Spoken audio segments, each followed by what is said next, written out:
You think Scotty Barnes is not a factor? Well, he's a good player, but he's not a great player.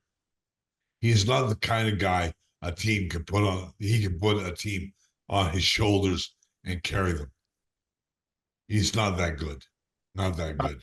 Bob, I think he is. I mean, maybe I know it's the you do. optimism. You said that before.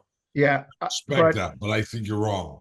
But I look at a team that we're watching in the playoffs now, like Oklahoma City, and they're just filled with young guys, and they were the number one seed this year. And I've had this argument with the Twitter sphere or the people in social media or whatever, that I thought Shai Gilgeous-Alexander was the MVP this year.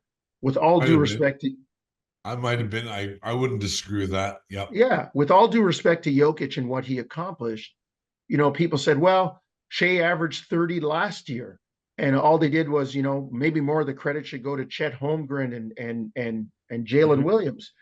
I said, yeah, but Michael was still scoring 63, and when he got Scottie and some other people to help, they won, but he was still the guy pulling the cart.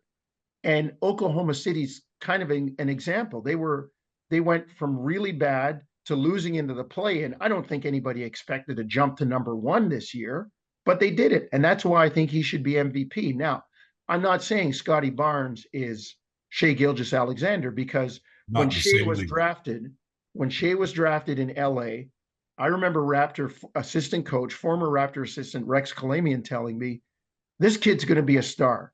And at that point, Rex said, how do I get the job coaching Team Canada to work with this guy and some of the other young Canadian kids? Mm-hmm. And here we are years later. He's an MVP candidate. Canada's going to the Olympics. But my point is, if you have a young guy who can pull the cart and has help, then you can turn it around. And I really do. I know, Bob, we disagree on this, but I think Scotty could be that guy. But Gilgeous-Alexander's 25. Barnes is 22. Right. That's a huge maturation in 3 years. And huge maturation, both physically and mentally. Yeah. And as I said to you, I'm willing to give it 2 or 3 years. Yeah. And that's, I don't know if there's any other way, John. And yeah, you can use your draft picks, as the Raptors have, to trade for some vets here and there, make some moves. Like the Bruce Brown situation is going to be very interesting. I like the guy. I think he's a good, his timeline's not that far off. He's a good young vet, but with championship experience, but he costs a lot this year. But he might have more value as a trade commodity than anything else. And when do you trade him, John? Do you necessarily trade him in the summer, or do you let him develop a little bit with these young guys, and maybe a contender comes calling next January or February, and you say, okay, we're going to get a haul for this guy from a contending team, maybe recoup some draft picks and get something back. So everybody's, quick to dismiss, Bruce Brown won't be around, he's too expensive.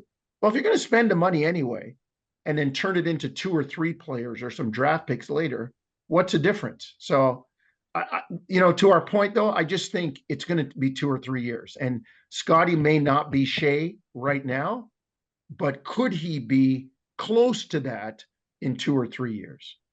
No. The answer is no. Gilgeous-Alexander averaged 30 points this year, right? Yeah. And Scotty Barnes averaged 19.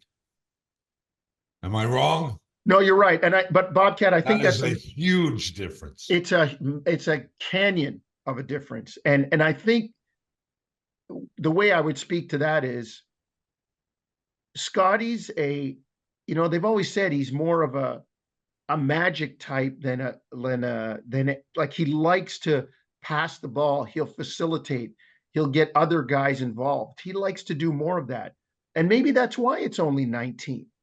And can you develop the mentality around him where, okay, it's go time now. I need to take over this game. Now, people say that's harder to do than it is to pull a guy back, but you have to see if he has that in him. You really do. Well, we're talking about the need for a great player. Every good team has a great player. Everyone.